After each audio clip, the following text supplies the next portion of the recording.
वहाँ के बहावलपुर की बहुत बड़े स्कॉलर हैं, डॉक्टर हैं, कॉलेज के वो प्रोफेसर भी हैं, और उनका बहुत बड़ा वहाँ पर निज़ाम मुस्तफ़ा के नाम से इदारा भी है।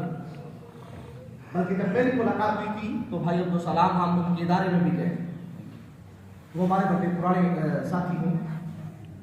उनका मुझे फोन आया कि जनाजे के बाद, जनाजे से अगले दिन तो माने लगे यार हमारा बहावलपुर खाली हो गया, हमारा बहावलपुर खाली हो गया। एक जनाजे के बाद अगले दिन की बात, लेकिन हफ्ते बाद मैंने पूछा अहमद साहब कैसे खाली हो गया? बल्कि आपको नहीं पता चला प्रोफेसर साहब चले गए?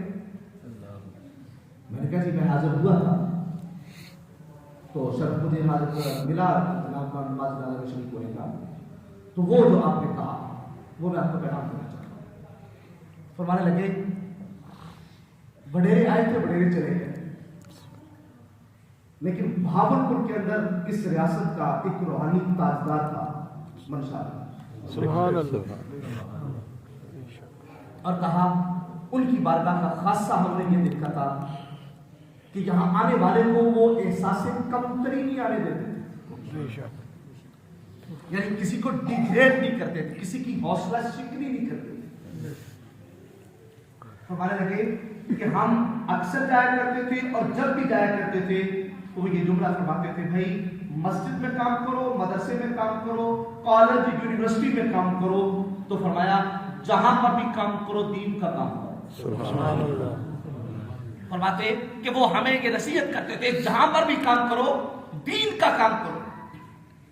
अब मुझे बताइए कि अगर उस इलाके के बहुत बड़े मदरसे का नाज़िम और बहुत बड़े कॉलेज का अगर वो प्रोफेसर होकर ये कहे कि आज हमारा बहावलपुर खाली हो गया, तो इसका मतलब ये है कि वो सिर्फ एक मनसाद अली नहीं था,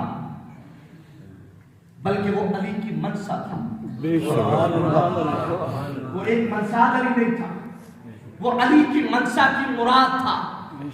वो सिर्फ एक मनसाद अली नहीं था कि जिसने इल्म सीखने से लेकर इल्म सिखाने तक, तरीकत के अंदर एक बड़ी खानका से खिलाफत लेकर अपनी कब्र के अंदर उतर जाने तक हर मदरस, हर महफिल और हर जगह पर एक ही दर्स दिया हो कि भाई कायनात में अगर कोई दूसरा खुदा नहीं है तो इसका मतलब ये है कि इस कायनात में दूसरा सानी मुस्तफा भी नहीं। ज़रा प्रेशर हासिल हुआ तो इस कदर अदालत है, इस कदर अदालत है कि उठ के बैठ भी नहीं सकते। लेकिन जब ज़ियारत की तो एक ही जुमला शामिल है, भाई मदरसा कैसा है? सुभान अल्लाह।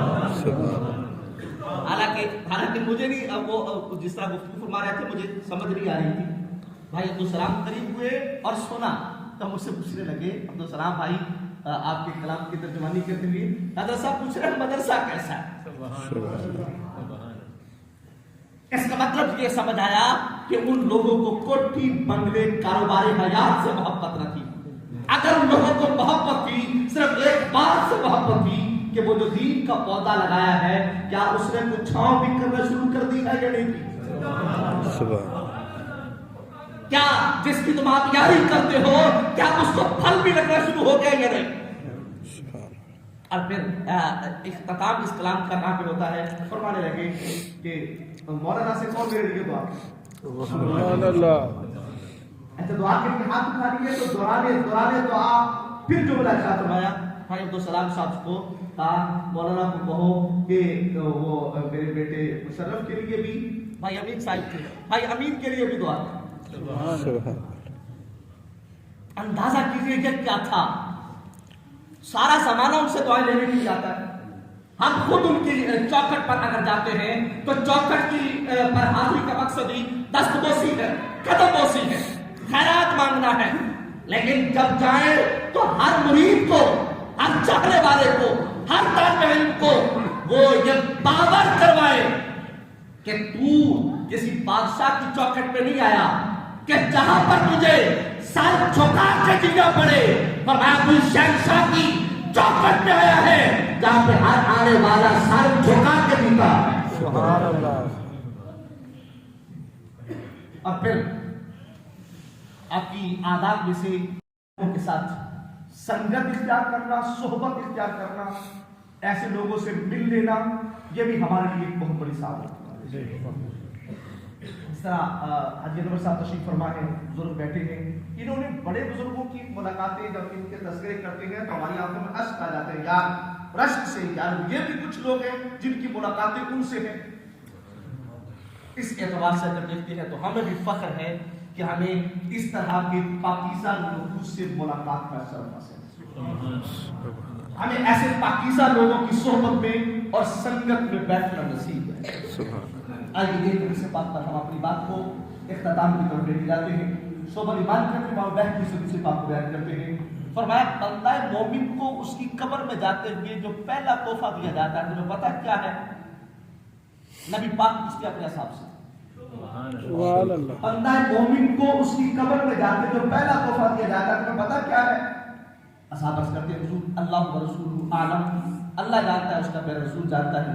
تو میرے آقا کا جواب سنیے، فرمایا بندہ مومن کو اس کی قبر میں پہلا تحفہ، بندہ مومن کو اس کی قبر میں پہلا تحفہ یہ دیا جاتا ہے کہ جتنے لوگ اس کے جنازے میں آئے تھے اللہ سب کی بخشش فرما دیتا ہے۔ سبحان اللہ، سبحان اللہ، سبحان اللہ۔ بندہ مومن کو اس کی قبر میں، یعنی مرنے والے کو اس کی قبر میں پہلا تحفہ یہ ملتا ہے، اس کو بشارت دی جاتی ہے کہ تجھ سے محبت کرتے ہوئے تیرے جنازے میں آیا تھا، میں رب نے ان سب کو بخش دیا۔ سبحان اللہ۔ آپ مجھے بتاؤ جن کے جنازے میں آنے والے بخشے گئے، کیا ان کو اپنی بخشش کی فکر ہوگی؟